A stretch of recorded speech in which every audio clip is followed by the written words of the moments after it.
I'll say 3, 2, 1, I'll intro it, and then you just headbang violently like you're about to kill a bitch. 3, 2, 1, action! Yo guys, welcome to my channel again. Me and my girlfriend Simone are gonna be... Why don't you introduce me properly? This is my beautiful sister Chloe. We wanted to do something like this for a while now. We tried it last time, but it failed miserably because the footage wasn't even usable. Then I found the footage on my laptop after that, so it was usable. So I thought, fuck this, let's make a fresh new conspiracy theory video. One sec, let me turn my cap around you.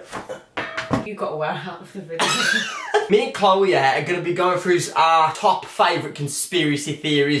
To make this easier for you guys, for it to be more entertaining, so you're just not watching me and Chloe suck on a lollipop and me shout verbal abuse at the camera, yeah? I'm going to be rolling some images on the screen and some little clips, so it's a bit more, you know, pleasing to the eye. This is the Tom and Jerry conspiracy theory, and it's representing America and Germany going to war. This isn't even a conspiracy theory, this is like just some real shit, you get me?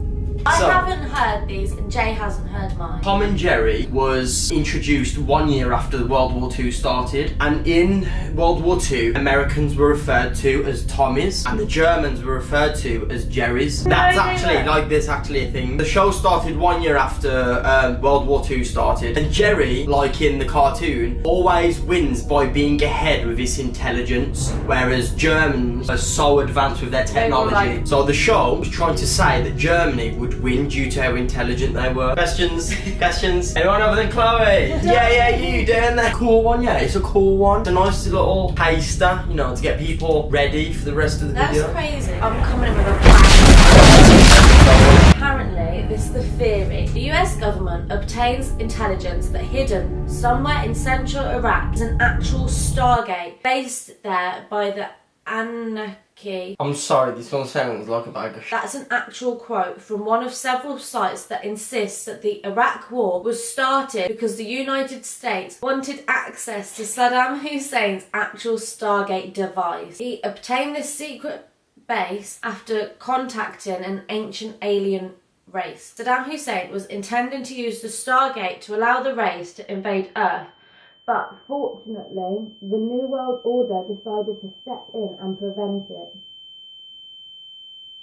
And they were saying that the US soldiers, when they went into Iraq, were actually equipped with X-ray goggles. And that Saddam Hussein was breeding giant mutant scorpions. So you're saying, yeah, there's some cosmic gate, yeah, to another realm, yeah, breeding mutant scorpions. People don't want to hear that. You're making my video shit. I thought it was really good. Saddam Hussein's breeding scorpion mutants. Come on, man. Moving on, guys. So the next theory, yeah, is to do with Scooby-Doo. This is lit. This one is so realistic, it's unreal, like you can't really question it. There's a theory that Shaggy from Scooby-Doo isn't who you think he is. In fact, the theory states that Shaggy got bullied by Velma for being dumb, bullied by Freddy for being unathletic, and Daphne for being ugly. The result of this torment resulted in him turning to drugs, aka weed. Hence his image being a typical stoner hippie guy and always has the munchies for Scooby snacks. He then developed having an imaginary friend, which was Scooby, his dog. On top of all this as well, I'll roll a clip on the screen now.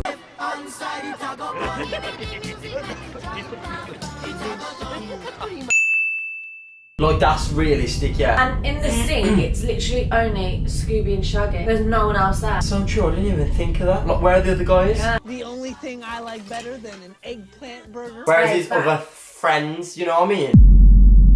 According to a theory, One sec.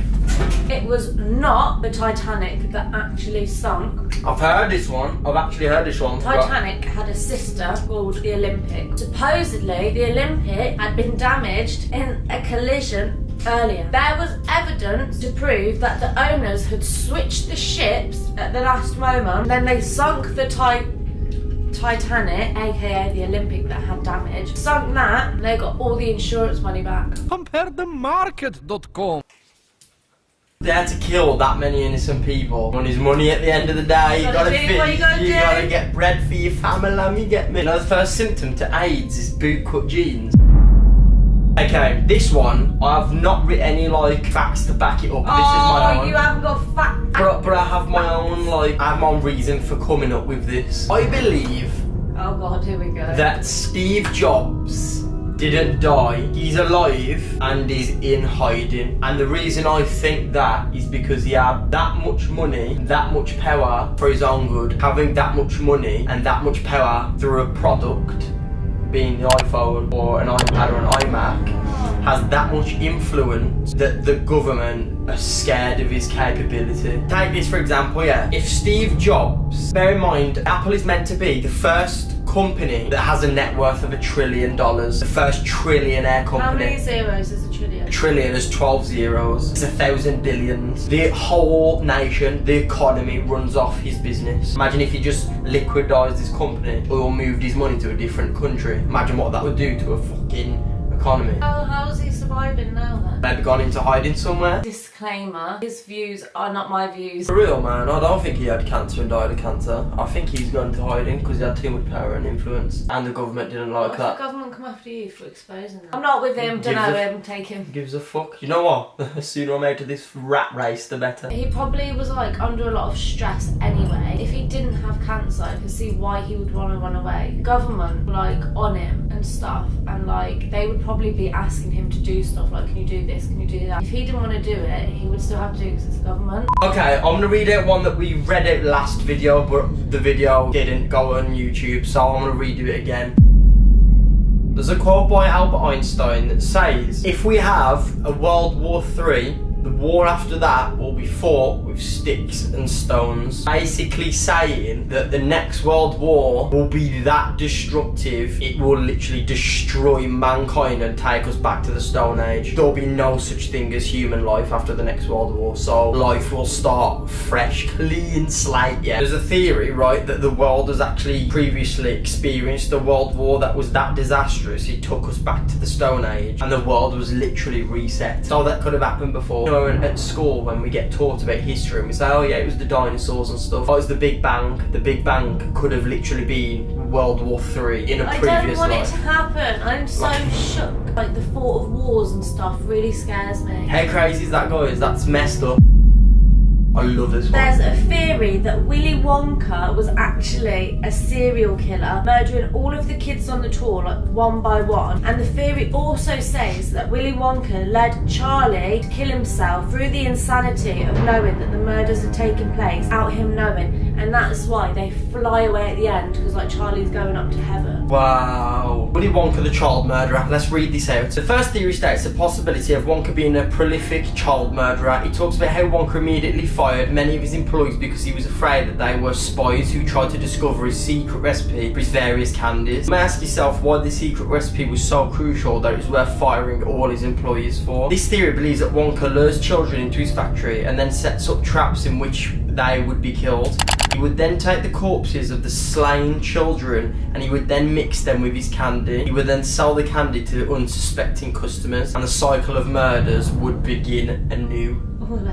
Willy Wonka is also believed to be the master strategist who would exploit people's weaknesses. For example, the overweight child, Augustus Gloop, couldn't control his gluttony. He then proceeds to the chocolate room and then he falls into the chocolate river and is taken away through a pipe. It is assumed that it led into an incinerator and that the poor boy burned to death. Theory also noted about how eerily wide the pipes were in the factory, almost as if Wonka anticipated that a child would so happen to end up being sucked up into the pipe. It's also believed that Wonka intentionally fed children gum, which had side effects that involved turning children into fruits.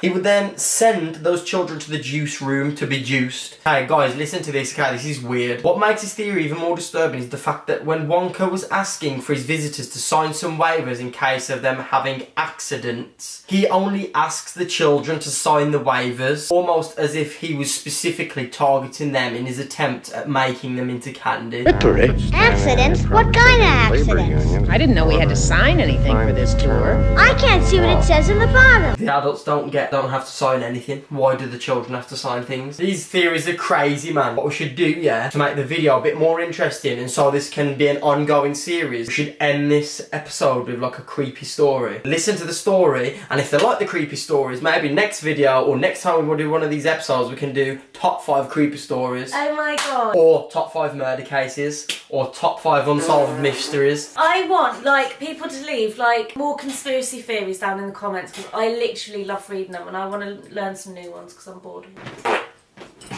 That wasn't a fart, that was just the creaks in the ceiling. Why do they smell? Oh, it's because there's Smell like asbestos. pure shit. That's putrid. We should turn that light off for this one. Okay guys, we've not got much battery left now, so I want to read out this story to you and then that's the end of this one. If you want to see more of this, please press like. This happened to a friend of mine. She told me about it a year or so ago. We'll call her Minji. How's the story going to be scary? Her name is Minji.